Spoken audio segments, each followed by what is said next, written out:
في السن من مواليد 1 ديسمبر الكانون 1987.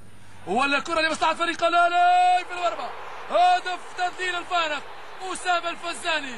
أسامة الفزاني يتمكن من تحقيق الهدف الثالث في المباراة والأول للأهلي بطرابلس.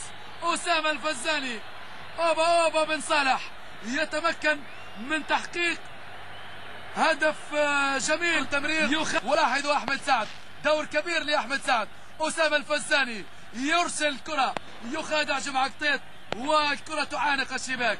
إذا 3 أهداف المباراة والأول للأهلي. الكرة إلى الركنية، محمد المغربي توغل يمر الكرة إلى الأجدو، راسية على العارضة بل على القائم، ترتد والآن يضغط بقوة. الأخضر يستميت وسامر سعيد قطيط يضع الكرة داخل الشباك.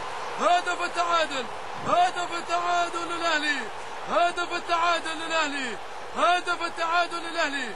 سامر سعيد مجبل، سامر سعيد، سامر سعيد، سامر سعيد ينشر السعادة، يبعث بالسرور لمدرجات وأنصار فريق الأهلي. سامر سعيد يستلم، سامر يرفع الكرة ويراوغ.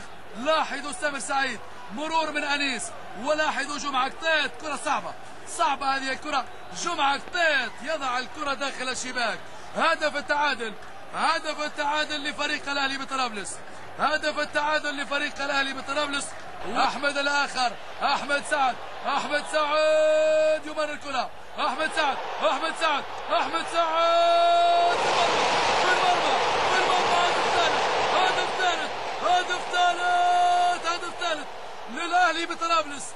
تتغير النتيجة، تتغير النتيجة لمصلحة الأهلي بطرابلس. هدف ثالث، هدف ثالث، هدف ثالث، تتغير النتيجة، تهتز الشباك وكذلك الأخضر يتأخر في النتيجة. أحمد سعد، أحمد سعد أمامكم، لقطة الإعادة وتسديدة في المرمى. هدف ثالث، هدف ثالث للأهلي بطرابلس، هدف ثالث، هدف ثالث للأهلي بطرابلس وبأقدام أحمد سعد سليمان. أحمد سعد وحقيقة أداء رائع، أداء رائع في هذه المباراة، ومباراة كبيرة.